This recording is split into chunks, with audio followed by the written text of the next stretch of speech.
In a world where beauty determined worth, one family's cruelest decision would become their greatest mistake. What they saw as punishment would bloom into the most unexpected love story. The carriage wheels creaked against the cobblestones as they rolled through the narrow streets of Ashbourne, each turn taking Rosalind Pemberton further from the only life she had ever known. Through the small window, she watched the familiar brick houses of the city fade into rolling hills, dotted with wildflowers and ancient oak trees. Her fingers traced the worn fabric of her plain brown dress, a stark contrast to the silk gowns her sister Vivienne wore so effortlessly. "Stop fidgeting, Rosalind," her mother's sharp voice cut through the rhythmic clatter of hooves. Margaret Pemberton sat rigid across from her daughter, her pale blue eyes fixed on the passing countryside, as if she could will their destination to arrive sooner. "Your Aunt Cordelia expects a proper young lady, not some restless child." Rosalind's throat tightened, but she forced herself to speak. "Mother, surely there must be another way. I could work in Father's shop, help with the ledgers." "Absolutely not." Margaret's tone brooked no argument.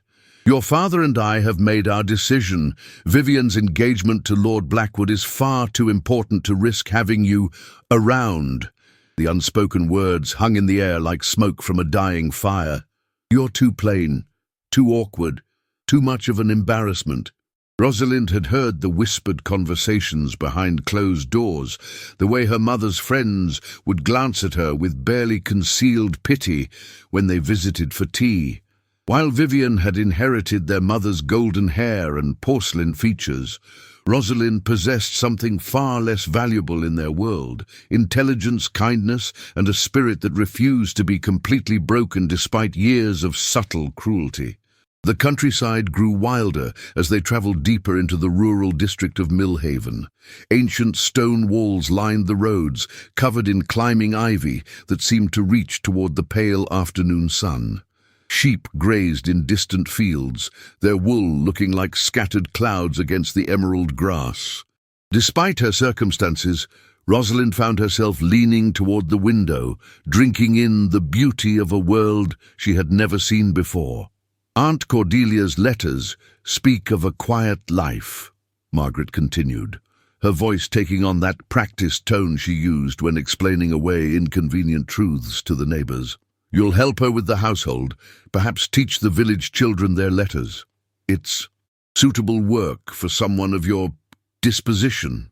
Rosalind bit her lip to keep from responding. She knew exactly what her mother meant. In their social circle, unmarried daughters were expected to make advantageous matches that elevated the family's standing. Vivienne had fulfilled that expectation magnificently, catching the eye of one of the wealthiest young lords in the county. But Rosalind, with her chestnut hair that never quite behaved, and her tendency to speak her mind about books and ideas rather than fashion and gossip, had proven to be a disappointment from the moment she came of age. The carriage began to slow, and through the trees, Rosalind glimpsed the slate roof of a modest stone cottage surrounded by a garden bursting with late summer roses. Smoke curled from the chimney, and warm light spilled from the windows, creating an impression of welcome that felt foreign after years in her mother's cold, calculating household. "Remember," Margaret said, as the carriage came to a complete stop, "you will conduct yourself with dignity. No more of your peculiar reading habits or strange ideas about women's education. Cordelia may be my sister, but she has always been too lenient. I trust you won't take advantage of her kindness."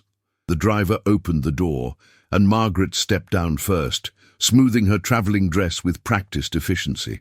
Rosalind followed, her legs unsteady after hours of travel. The country air smelled of earth and growing things, so different from the coal smoke and horse-filled streets of the city. A woman emerged from the cottage, and Rosalind's breath caught in surprise. Aunt Cordelia was nothing like she had imagined. Where she expected a dried-up spinster, she found a woman in her 40s with laugh lines around her eyes and silver-streaked hair braided simply down her back. Her dress was practical but well-made, and she moved with the confidence of someone who had found peace with her choices. "Margaret," Cordelia said, embracing her sister with genuine warmth before turning to Rosalind. "And this must be our dear girl. My, how you've grown." Rosalind found herself enveloped in arms that smelled of lavender and baking bread, an embrace that felt like the first genuine affection she had received in months. When Cordelia pulled back, her dark eyes, so like Rosalind's own, sparkled with something that might have been understanding. "I trust the journey wasn't too taxing," Cordelia said, directing her words to both women, while servants appeared to collect Rosalind's single trunk. "The roads can be quite rough this time of year." Margaret's smile was as sharp as winter frost. "Rosalind is quite resilient. She'll need to be living so far from civilization." The word dripped with disdain for the peaceful countryside that surrounded them. "Indeed," Cordelia replied mildly, though Rosalind caught a flicker of something harder in her aunt's expression. "We find our simple ways quite fulfilling here. Perhaps Rosalind will discover the same." And as the afternoon sun slanted through the ancient oaks, Margaret made her farewells with the brisk efficiency of someone disposing of an unwanted burden. She climbed back into the carriage without looking back, leaving Rosalind standing beside her aunt as the sound of wheels faded into the distance. For the first time in years, Rosalind felt something that might have been hope stirring in her chest. The countryside stretched before her like an unwritten page, full of possibilities she had never dared to imagine. She didn't yet know that this exile would lead her to a love more profound than any of Vivian's calculated romances, or that her mother's cruelest decision would become the doorway to a life beyond her wildest dreams. But as evening shadows began to gather around the cottage, and Cordelia led her inside to a home filled with books and warmth and the promise of acceptance, Rosalind took her first tentative step toward a future that would prove her worth had never been measured by the shallow standards of a world that had never truly seen her. The morning sun filtered through lace curtains as Rosalind woke to sounds she had never heard before. The gentle lowing of cattle in distant fields, the musical chatter of sparrows in the eaves, and somewhere close by, the rhythmic thud of an axe splitting wood. She had slept more peacefully than she had in months, cocooned in a simple room with whitewashed walls and a quilt that smelled of sunshine and dried herbs. Downstairs, she found Cordelia humming softly as she kneaded bread dough, her movements practiced and unhurried. The kitchen was nothing like the grand formal spaces of the Pemberton house, but it radiated a warmth that expensive furnishings could never provide. Copper pots gleamed on open shelves, dried flowers hung in bundles from the beams, and a cat the color of autumn leaves dozed contentedly by the hearth. "Good morning, dear one," Cordelia said without turning around. "There's fresh milk in the pitcher and eggs still warm from the hen house. Martha, that's our neighbor, brought them by along with the most interesting news." Rosalind poured herself a cup of milk, surprised by its rich, creamy taste. In the city, milk was often watered down and tasted of nothing. "What sort of news?" Cordelia's hands stilled for just a moment before resuming their work. "It seems Lord Ashford has returned to Thornfield Manor." The name meant nothing to Rosalind, but something in her aunt's tone suggested it should. "Lord Ashford? The estate borders our village," Cordelia explained, shaping the dough into loaves with practiced efficiency. "He's been away for nearly 2 years, travelling the continent, they say, after his wife passed. The manor has stood empty all this time, with only old Samuel keeping watch." Rosalind settled at the scrubbed pine table, intrigued despite herself. How sad for him, losing his wife so young. Tragic, truly. Cordelia's voice carried a weight of genuine sympathy. Lady Catherine was beloved in these parts. She often visited the village, bringing medicines when someone fell ill, teaching the children their letters, her death in childbirth. She shook her head. "Well, it changed everything. Lord Ashford hasn't been the same since." The bread safely set to rise, Cordelia wiped her hands on her apron and fixed Rosalind with a look that seemed to see straight through to her soul. "The village is all aflutter, naturally. Lord Ashford is not merely wealthy, he's one of the most powerful landowners in 3 counties. His word carries weight in Parliament, and his estates stretch from here to the Scottish borders. Something cold settled in Rosalind's stomach. She had lived her entire life in the shadow of such men, lords and merchants who saw women as commodities to be traded for social advancement. I suppose every eligible daughter for miles around will be parading before him within the week. Cordelia's laugh was soft but knowing. Oh, my dear girl, you're quite right about that. But you might be surprised by what actually catches a man's attention when his heart has been broken and mended. Before Rosalind could ask what she meant, a sharp knock echoed through the cottage. Cordelia smoothed her skirts and opened the door to reveal a woman with steel-grey hair pulled back severely and eyes like winter sky. Her dress spoke of modest wealth, and she carried herself with the authority of someone accustomed to being the most important person in any room. "Mrs. Whitmore," Cordelia said with careful politeness. "How good of you to call." Cordelia. The woman's gaze swept past her hostess and fixed on Rosalind with calculating intensity. "So this is Margaret's other daughter, the one we've heard so little about." Heat flooded Rosalind's cheeks, but she rose and offered a proper curtsy. "Good morning, Mrs. Whitmore. I'm Rosalind Pemberton." Indeed, Mrs. Whitmore's examination was thorough and clearly found Rosalind wanting. "How quaint. Your mother wrote to inform several of us that you would be staying indefinitely. Such a pity that dear Vivian's engagement requires the family's complete attention." The words were delivered with surgical precision, designed to wound while maintaining the veneer of polite conversation. Rosalind felt the familiar tightness in her throat, the urge to shrink into herself that had plagued her for years. But something about the peaceful morning, about Cordelia's genuine kindness, made her lift her chin instead. "I'm quite fortunate to be here," she said clearly. "The countryside is more beautiful than I ever imagined." Mrs. Whitmore's eyebrows rose slightly, as if surprised by this show of spirit. "How refreshing. Well, I'm sure you'll find our little village quite different from city society. We value certain qualities here, usefulness, for instance, the ability to contribute meaningfully to one's community." "Rosalind is remarkably well educated," Cordelia interjected smoothly. "I believe she'll be a wonderful addition to our village school." "Ah, yes, the school." Mrs. Whitmore's smile turned predatory.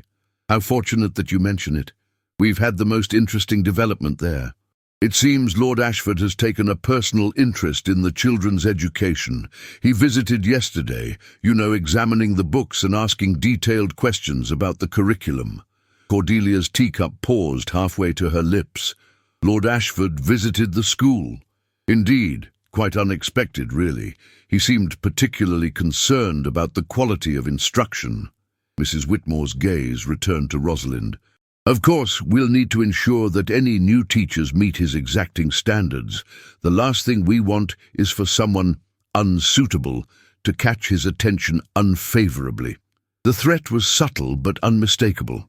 Rosalind felt a familiar rage building in her chest, the same fury that rose whenever people assumed they could dismiss her based on her appearance or family circumstances. But this time, instead of swallowing her anger as she had been taught, she met Mrs. Whitmore's gaze directly. "I'm sure Lord Ashford values competence and dedication above all else," she said evenly. "Those are qualities I believe I possess in abundance." Mrs. Whitmore's smile grew sharper. "How admirably confident. I do hope you'll have the opportunity to prove yourself worthy of such faith." She rose, smoothing her skirts with deliberate precision. "Cordelia, please do keep me informed of your niece's progress. We must all look out for one another in such a small community." After the door closed behind their unwelcome visitor, Cordelia sank into her chair with a heavy sigh. "I'm sorry, dear one. I should have warned you about Mrs. Whitmore. She's appointed herself the unofficial guardian of our village's moral standards." "What did she mean about Lord Ashford and the school?" Rosalind asked, though she suspected she already knew. "Mrs. Whitmore has a daughter," Cordelia said carefully. "Penelope. She's quite lovely in the conventional sense, and her mother has been plotting to catch Lord Ashford's attention since before his wife passed. The idea of competition, even from someone she perceives as beneath notice, clearly unsettles her." Rosalind stared out the window at the rolling hills beyond, her mind racing. She had come here to escape the suffocating world of social climbing and strategic marriages, only to find herself thrust into another version of the same game. But something was different this time. Here she wasn't merely the unwanted daughter, hidden away to avoid embarrassing her family. Here, she might actually have the chance to prove her worth on her own terms. "Aunt Cordelia," she said slowly, "tell me more about this Lord Ashford." Her aunt's eyes sparkled with something that might have been mischief. "Well, my dear, that's quite a story, and I have a feeling you're going to play a larger part in it than anyone expects." As clouds gathered on the horizon, promising an afternoon storm, Rosalind felt her future shifting like the changing weather. She didn't yet know that Lord Ashford was a man who valued substance over surface, or that his broken heart was searching for something real in a world full of pretense. But she was beginning to understand that her exile might not be a punishment after all. It might be the first step toward a destiny she had never dared to dream. The village school stood at the heart of Millhaven like a small beacon of hope, its stone walls weathered by decades of rain and sunshine. Rosalind approached the building with a mixture of nervousness and anticipation, her arms filled with the books Cordelia had insisted she bring. The morning mist still clung to the surrounding meadows, and dewdrops sparkled on spiderwebs stretched between fence posts like nature's own lace. Inside, the single classroom was larger than she had expected, with tall windows that flooded the space with natural light. Wooden desks arranged in neat rows faced a blackboard that had seen better days, and shelves lined the walls, though many stood disappointingly empty. At the far end of the room, a man knelt beside a small desk, his dark coat spread around him as he examined what appeared to be a damaged primer. He looked up at the sound of her footsteps, and Rosalind felt her breath catch. This was not the elderly schoolmaster she had expected to find. The man rising to his feet possessed the kind of commanding presence that seemed to fill the entire room, though he moved with careful control, as if wary of overwhelming the delicate space around him. His hair was dark, with threads of premature silver at the temples, and his eyes, a startling shade of grey-green, held depths that spoke of both intelligence and carefully guarded pain. "I beg your pardon," he said, his voice carrying the refined accent of education and privilege. "I didn't realize anyone else would be here so early." Rosalind clutched her books more tightly, acutely aware of her simple dress and the wisps of hair that had escaped her hastily arranged bun during her walk from the cottage. "I'm terribly sorry to intrude. Aunt Cordelia, Mrs. Hartwell, said I might examine the classroom before the children arrive. I'm to help with their instruction." Something shifted in his expression, a spark of interest that made her pulse quicken. "Ah, you must be Miss Pemberton. I am Lord Ashford." He inclined his head in a gesture that managed to be both formal and somehow intimate. "Your aunt spoke very highly of your qualifications when we met yesterday." Heat flooded Rosalind's cheeks. So this was the powerful widower who had set the entire village buzzing with speculation. Standing before him now, she could understand why. There was something magnetic about Lord Ashford that had nothing to do with his title or wealth. A quality of focused attention that made her feel as though she were the only person in the world worth listening to. "I hope I can prove worthy of her confidence," Rosalind managed, setting her books on the nearest desk with hands that trembled slightly. "I understand you have concerns about the children's education." "Concerns, yes, but perhaps not the sort you might expect." Lord Ashford moved closer, and she caught the faint scent of sandalwood and something indefinably masculine. "I'm not interested in rote memorization or the usual accomplishments deemed suitable for village children. I believe education should expand minds, not merely fill them with approved facts. Rosalind's surprise must have shown on her face, because his mouth curved in what might have been a smile. You seem startled, Miss Pemberton. Do my views shock you? Quite the opposite, she said honestly. I've always believed that learning should inspire questions rather than demand blind acceptance, but such opinions are rarely welcomed in... She caught herself before she could say polite society, remembering too late that she was speaking to a lord. In circles where conformity is valued above curiosity, he finished for her, and now there was definitely amusement in his eyes. I suspect we may share similar frustrations in that regard. Before she could respond, the sound of children's voices drifted through the windows, growing louder as they approached the school. Lord Ashford glanced toward the sound, and something in his expression shifted, a shadow of loss so profound that Rosalind felt an unexpected urge to reach out and comfort him. The children will be here soon, he said, his voice carefully neutral once more. Perhaps you would allow me to observe your first lesson. I promise to remain unobtrusive. The thought of teaching under the watchful gaze of one of the most powerful men in the county should have terrified her. Instead, Rosalind found herself nodding.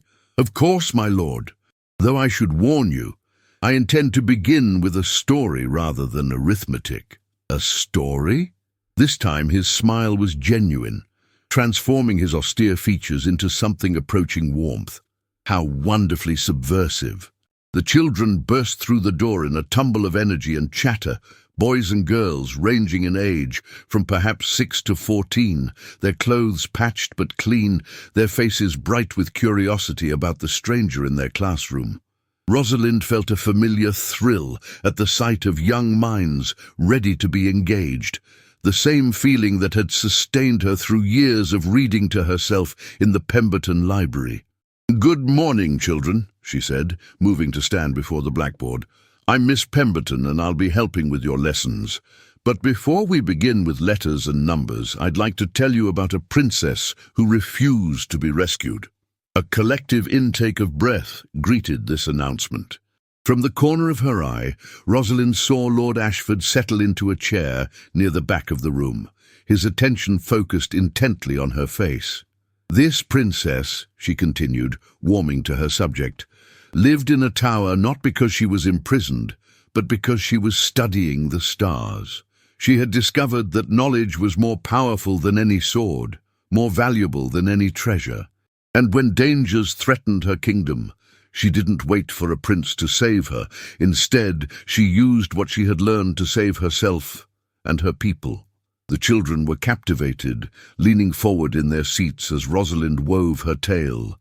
She drew constellations on the blackboard, explained how ancient sailors used the stars to navigate vast oceans, and showed them how numbers could unlock the secrets of the universe. Mathematics became magical, reading transformed into adventure, and learning revealed itself as the greatest power of all. When the lesson ended and the children reluctantly filed out for their midday meal, Lord Ashford remained in his chair, regarding her with an expression she couldn't quite decipher. That was extraordinary, he said quietly. I haven't seen children so engaged since... He didn't finish the sentence, but Rosalind understood, since his wife had taught them. The weight of following in Lady Catherine's footsteps suddenly seemed overwhelming. I hope I haven't overstepped, she said uncertainly. Mrs. Whitmore mentioned that you have exacting standards.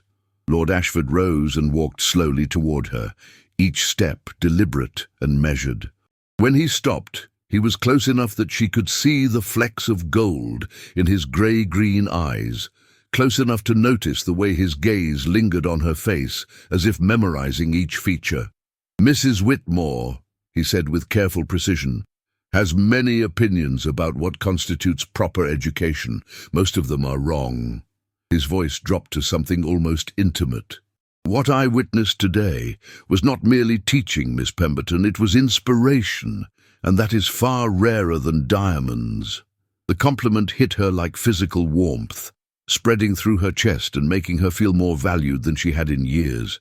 But before she could respond, the classroom door opened and Mrs. Whitmore herself swept in, followed by a young woman who could only be her daughter, Penelope.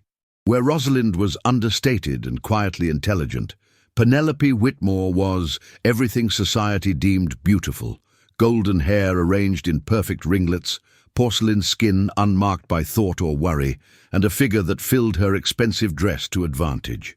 She moved with the practiced grace of someone who had never doubted her own desirability, her blue eyes immediately seeking and finding Lord Ashford. "Lord Ashford," Mrs. Whitmore said with barely concealed triumph, "what a delightful surprise to find you here. Penelope was just saying how much she hoped to contribute to the children's education. She has such a gift with little ones." Rosalind watched as the carefully orchestrated scene unfolded, feeling herself becoming invisible once more. This was the world she knew, the world where beauty and social connections mattered more than passion or intelligence. She began gathering her books, preparing to fade into the background as she always had. But then Lord Ashford did something unexpected. Without taking his eyes from Rosalind's face, he said, "Miss Pemberton has just delivered the most remarkable lesson I have ever witnessed." The children were completely enthralled. The silence that followed was deafening. Penelope's perfect composure faltered slightly, while Mrs. Whitmore's smile grew dangerously sharp. But Lord Ashford seemed oblivious to the tension crackling around them, his attention focused entirely on the woman everyone else had dismissed as forgettable. "Perhaps," he continued, still looking at Rosalind, "you would do me the honour of dining at Thornfield Manor tomorrow evening? I find myself most eager to discuss your educational philosophies in greater detail." And with those words, everything changed. Thornfield Manor rose from the evening mist like something from a romantic novel, its Gothic towers and mullioned windows catching the last rays of sunset. Rosalind sat in the simple cart that Cordelia had arranged for her transport, acutely aware of her best dress, a modest blue wool that had belonged to her aunt in younger days. It was clean and well-fitted, but hardly the silken jewels that someone like Lord Ashford was accustomed to seeing at his dinner table. The gravel drive crunched beneath the cartwheels as they approached the main entrance, where warm light spilled from tall windows and ivy climbed ancient stone walls. Gardens stretched in all directions, formal parterres giving way to wilder sections where roses bloomed in glorious abandon. This was old money, old power, the kind of establishment that had sheltered generations of nobility and would continue long after current residents were dust. A footman appeared to help her down, his livery immaculate, but his expression kind. "Miss Pemberton, his lordship is expecting you in the library." The interior of Thornfield Manor was everything Rosalind had imagined, and more. Persian carpets covered polished floors, oil paintings of long-dead ancestors gazed down from panelled walls, and the scent of beeswax and old leather spoke of centuries of careful maintenance. But unlike the cold grandeur of houses she had visited with her mother, Thornfield felt lived in, loved, as if it were a home rather than merely a display of wealth. The library doors opened before she could knock, and Lord Ashford appeared, no longer the formal figure she had met at the school. He had exchanged his severe black coat for evening wear that emphasized the breadth of his shoulders, and his hair showed signs of having been raked through by restless fingers. Most striking of all, the careful control she had sensed in him seemed to have loosened, revealing glimpses of a man far more complex than his public persona suggested. "Miss Pemberton," he said, offering a bow that managed to be both respectful and somehow intimate. "Thank you for accepting my invitation. I wasn't entirely certain you would come." Why wouldn't I?" she asked, then immediately felt foolish for the question. Of course, he would assume that a lord's dinner invitation would be irresistible to someone of her station. But Lord Ashford's smile suggested he understood her meaning perfectly. "Because you strike me as someone who follows her own counsel rather than social expectations. It's a quality I find refreshing." He led her into the library, and Rosalind's breath caught. The room was magnificent, floor-to-ceiling shelves lined with leather-bound volumes, comfortable chairs arranged around a crackling fire, and windows that looked out over moonlit gardens. It was the sort of space she had dreamed of since childhood, a sanctuary where knowledge lived and breathed. "You love books," Lord Ashford observed, watching her expression with evident pleasure. "I thought you might. Catherine did as well. She often said that a library was the heart of any true home." At the mention of his late wife, something vulnerable flickered across his features. Rosalind felt an unexpected stab of something that might have been jealousy, followed immediately by shame. How could she envy a dead woman, especially one who had clearly been beloved? "She sounds remarkable," Rosalind said quietly. "The children still speak of her with such affection." She was. Lord Ashford moved to pour wine from a crystal decanter, his movements careful and deliberate, beautiful, accomplished, everything a lord's wife should be. But more than that, she was genuinely good. The village children weren't simply her charitable project. She truly cared about their futures. He handed Rosalind a glass, his fingers brushing hers for just a moment. The contact sent warmth racing up her arm, and she saw something kindle in his eyes that suggested he had felt it too. "You must think me forward," she said, taking refuge in the wine's warmth, "teaching the children stories about unconventional princesses." On the contrary, Lord Ashford settled into the chair beside hers, close enough that she could smell his sandalwood cologne. "I think you're exactly what they need. Catherine gave them kindness and care, but you're giving them permission to think differently, to imagine possibilities beyond the stations they were born into." Before she could respond, the library door burst open with enough force to rattle the windows. Mrs. Whitmore swept in without invitation, her face flushed with righteous indignation, followed by a clearly uncomfortable Penelope and, to Rosalind's shock, her own mother. "Margaret," Mrs. Whitmore announced triumphantly. "I told you she was here making a spectacle of herself." Margaret Pemberton's pale eyes took in the intimate scene, her despised daughter sharing wine with one of the most eligible widowers in the county, and her expression turned to ice. "Rosalind, how unexpected to find you here." Rosalind rose on unsteady legs. The evening's magic shattered like glass. "Mother, I wasn't aware you were visiting the area." "Mrs. Whitmore was kind enough to write," Margaret said, her voice dripping with false courtesy. "She expressed such concern about your behavior. Naturally, I came at once."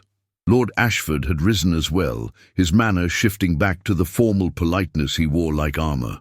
But Rosalind caught the tension in his jaw, the way his hands clenched at his sides. "Mrs. Pemberton, Mrs. Whitmore, Miss Whitmore. You are, of course, welcome at Thornfield, though I confess your arrival is somewhat unexpected." "We apologize for the intrusion," Mrs. Whitmore said with patent insincerity. "But when we learned that dear Rosalind was dining here alone," she let the implication hang in the air like smoke from a fire. Margaret's smile was sharp enough to cut glass. "Yes, it does seem rather inappropriate. Rosalind was sent to the countryside for quiet reflection, not to pursue opportunities above her station." The words hit Rosalind like physical blows. Heat flooded her cheeks as the familiar shame rose in her throat, the same crushing sense of inadequacy that had followed her through years of being the unwanted daughter, the family embarrassment. She set down her wineglass with trembling fingers, already moving toward the door. "Of course," she whispered. "I should go. Thank you for your hospitality, Lord Ashford. I'm sorry to have presumed." "Stop!" The word cut through the room with quiet authority. Lord Ashford's voice had dropped to something dangerously controlled. "Miss Pemberton, please remain where you are." The command was gentle but absolute. Rosalind froze, her heart hammering against her ribs. Lord Ashford turned to face the other women, and when he spoke, his voice carried the weight of centuries of noble blood and political power. "I'm afraid I must ask you to leave my home." Margaret's composure faltered. "I beg your pardon? You heard me correctly." Lord Ashford's grey-green eyes had turned winter-cold. "You have entered my house uninvited and proceeded to insult my guest. Such behaviour is unacceptable." Mrs. Whitmore's face had gone an alarming shade of purple. "Lord Ashford, surely you cannot prefer this plain little nobody to what?" he asked, his voice dropping to something that would have made experienced politicians step back. "To your daughter? To social expectations? To the opinions of people who value appearance over substance?" He moved to stand beside Rosalind, close enough that she could feel the heat radiating from his body. "Miss Pemberton is one of the most remarkable women I have ever met. She is intelligent, compassionate, and possessed of a strength that puts the rest of us to shame. If you cannot see that, then you are the ones who are blind." The silence that followed was deafening. Margaret Pemberton looked as though she had been struck, while Mrs. Whitmore appeared to be choking on her own outrage. Penelope simply stared at Lord Ashford with the expression of someone whose entire world-view had just crumbled. "Furthermore," Lord Ashford continued, his voice carrying to every corner of the room, "I intend to court Miss Pemberton with all the attention and respect she deserves. Anyone who wishes to remain in my good graces will treat her accordingly." Rosalind felt the world tilt around her. This couldn't be happening. Men like Lord Ashford didn't court women like her, women their own mothers called disappointments. But as she looked up into his face, she saw something there that made her heart race, genuine admiration, and beneath that, the first stirrings of something deeper. Margaret Pemberton drew herself up to her full height, her face a mask of cold fury. "You will regret this, Rosalind. Mark my words, this nonsense ends now." But as the uninvited guests swept from the room, in a rustle of offended dignity, Rosalind felt something she had never experienced before, the absolute certainty that she was exactly where she belonged. Lord Ashford turned to her, his expression soft with something that might have been wonder. "I hope," he said quietly, "that you will forgive my presumption. But I find I cannot bear to hear you spoken of with such casual cruelty." Rosalind looked up into his eyes and saw her future written there, a future where she would be valued for her mind, cherished for her heart, and loved for exactly who she was. "There is nothing to forgive," she whispered, "nothing at all." Spring arrived in Millhaven like a promise fulfilled, painting the countryside in shades of hope and renewal. 6 months had passed since that transformative evening at Thornfield Manor, and Rosalind hardly recognized the woman she had become. Gone was the shrinking Violet who had arrived in autumn, hidden away like a family shame. In her place stood someone radiant with purpose and quiet confidence, beloved by the village children and respected by all who truly knew her. The school had become her kingdom, and she ruled it with gentle wisdom. Under her guidance, the children had blossomed beyond all expectations. They could recite poetry with passion, solve mathematical puzzles with glee, and most importantly, they had learned to question the world around them with fearless curiosity. Lord Ashford visited often, ostensibly to check on their progress, but Rosalind knew he came to see her. The warmth in his eyes, whenever their gazes met, had grown steadily deeper with each passing day. Their courtship had been the talk of 3 counties. Every Sunday after church, they could be seen walking together through the village, deep in conversation about books and ideas, their mutual respect evident to all who observed them.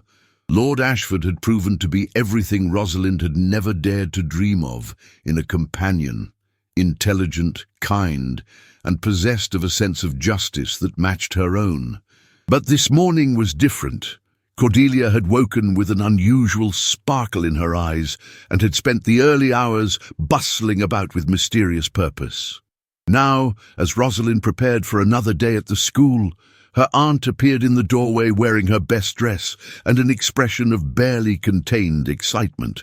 "My dear," Cordelia said, trying and failing to appear casual, "Lord Ashford has sent word. He requests your presence at Thornfield this afternoon, something about discussing the children's summer curriculum." Rosalind raised an eyebrow at her aunt's transparent attempt at innocence. In the months since their courtship had begun, she had learned to read the subtle signs that indicated when something momentous was approaching. The way Lord Ashford had lingered after yesterday's lesson, the careful attention he had paid to her every word, the almost nervous energy that had surrounded him lately, all of it pointed toward something significant.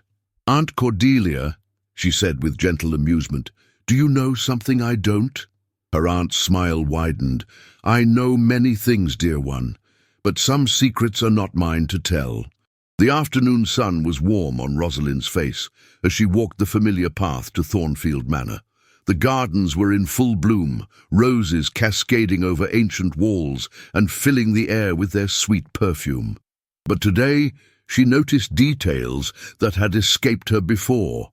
The way the light fell across the stone terrace, the careful arrangement of her favorite flowers near the main entrance, the sense of expectant quiet that seemed to hover over the estate. Lord Ashford was waiting for her in the rose garden, and at the sight of him, Rosalind's breath caught in her throat.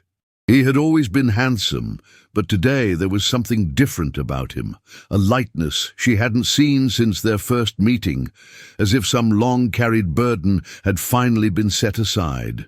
He wore a simple white shirt, open at the collar, and dark trousers, looking more like a country gentleman than a peer of the realm. "Rosalind," he said, her name falling from his lips like a prayer, "thank you for coming." "You mentioned the summer curriculum," she said, though her racing heart suggested this meeting had nothing to do with lesson plans. His smile was both tender and nervous. "That was perhaps not entirely truthful of me, though I do hope we'll have many years to discuss the children's education together." Before she could ask what he meant, he dropped to one knee among the roses, pulling a ring from his pocket that caught the afternoon light like captured starfire. Rosalind's hands flew to her mouth as understanding dawned. "Rosalind Pemberton," he said, his voice rough with emotion, "6 months ago you walked into my life and changed everything. You showed me that true beauty lies not in perfect features or social accomplishments, but in the courage to be genuinely oneself.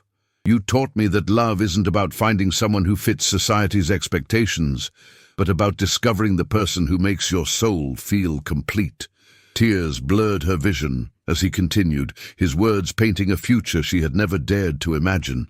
"You are brilliant, compassionate, and stronger than anyone who has tried to diminish you could ever understand. You've brought light back into these halls, laughter back into my life, and purpose back into my days. I love you, Rosalind, not despite the ways you're different from what the world expects, but because of them."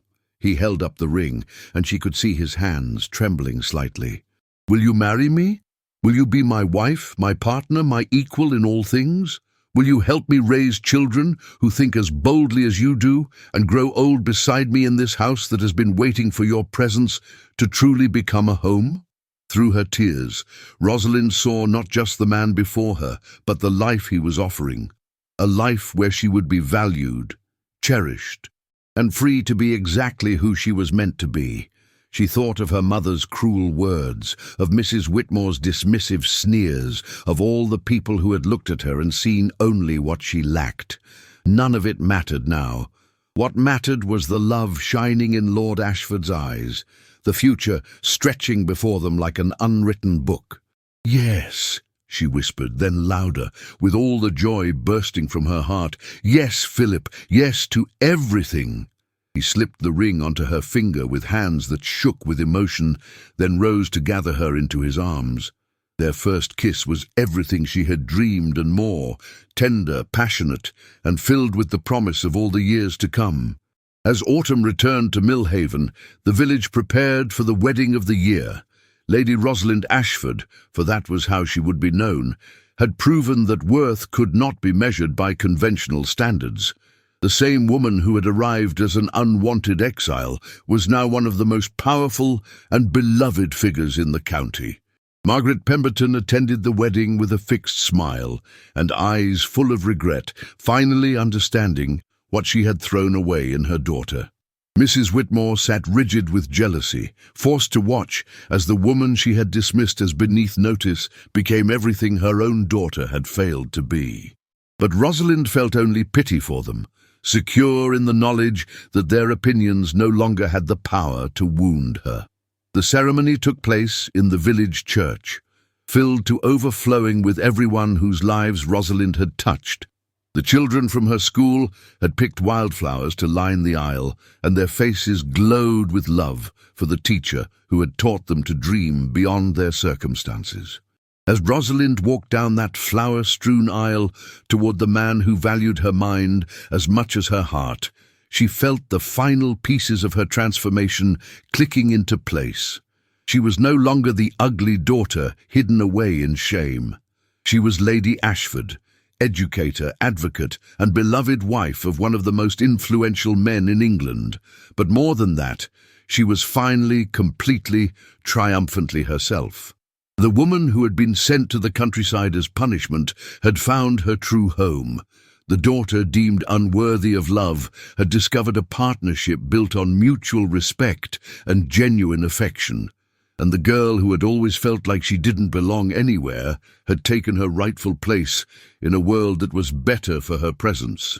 As Philip slipped the wedding band onto her finger and spoke his vows with tears in his eyes, Rosalind knew that sometimes the cruelest rejections lead to the most beautiful destinations. Her mother's harsh judgment had been the very thing that brought her to her true destiny.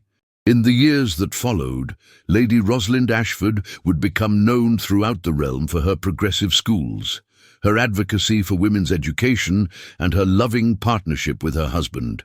Children from across the country would benefit from her innovative teaching methods, and young women would find in her story the courage to value themselves beyond society's narrow definitions.